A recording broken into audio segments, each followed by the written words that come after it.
Hello friends, today I am going to deliver a lecture on the Compton effect, which is a topic of quantum mechanics, BSc Part 3, fifth paper of Physics Honors, Veer Kumar Singh University, Ara. Myself, Dr. Ramesh Kumar. I am an assistant professor of physics and working in Anjaru Singh College.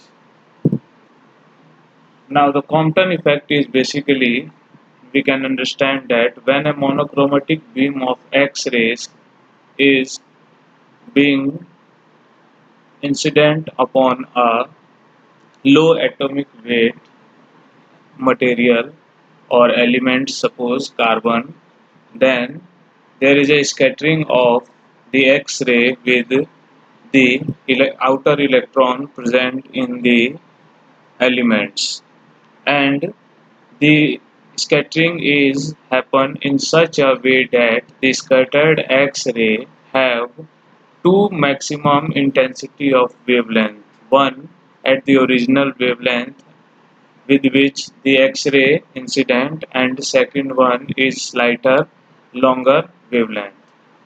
This shift in wavelength, the shifting is basically of incident wavelength and scattered wavelength, is known as Compton effect, and this shifting depends upon the scattering angle, and it does not depends upon the recoiling angle and any other quantity associated with this X-ray and electron.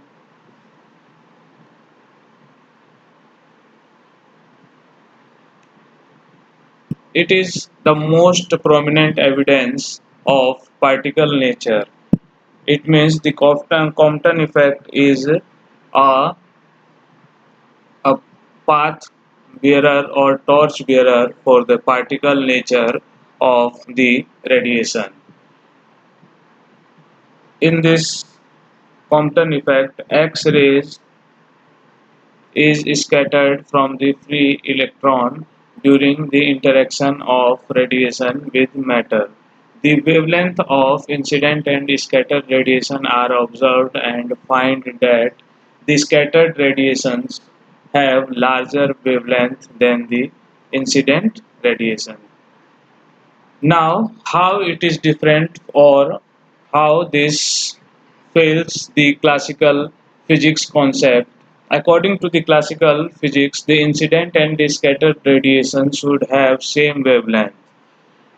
It means that the radiation which incident on our elements have same wavelength as that when it is scattered from the outermost electron of that element.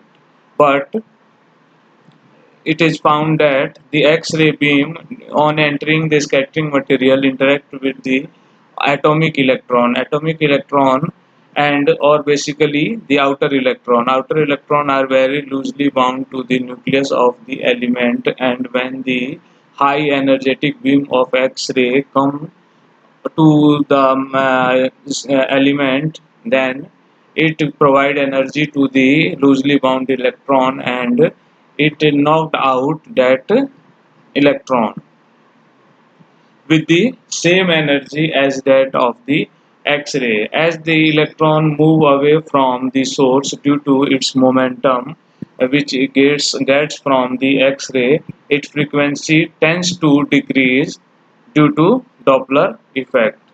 But in the Compton effect, it is found that the incident X-rays and scattered X-ray have different wavelength, and the scattered wavelength or the scattered X-ray have larger wavelength than the incident wavelength. Now let us try to formulate the Compton effect in terms of mathematics. Now consider an incident photon having energy h nu and the momentum h nu by c, and a electron which is initially at rest and have rest mass energy m naught c square and the momentum is 0. When this incident photon strike with this electron, it imparts energy to the electron, and its energy is given by relativistic terms under root p square c square plus m naught square c4, and its momentum is p, whereas the scattered photon have the energy h nu prime and h nu prime and momentum h nu prime by c. This nu prime is different from this nu. Now, from the law of conservation of energy, the law of conservation of energy states that the initial energy of the total system is conserved after the scattering process.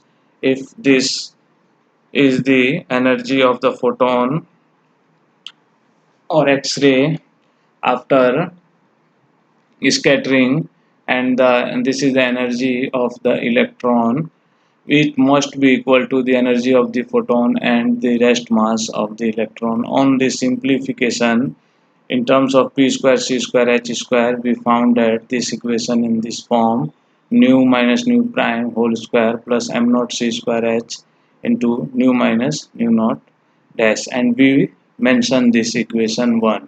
And now, after applying the law of conservation of momentum to the same system, we can find that the momentum uh, divided into the two component, vertical and horizontal. And if we compare the vertical component or horizontal component, then this cos term, the p cos phi, this is due to the electron, and this h nu c cos theta, this is due to the photon, is equals to the total momentum h nu c, which is in the vertical direction, and from the in the horizontal direction, and from the vertical, comparing the vertical elements of angular moment of momentum, we get p sine phi is equals to h nu by c sine theta.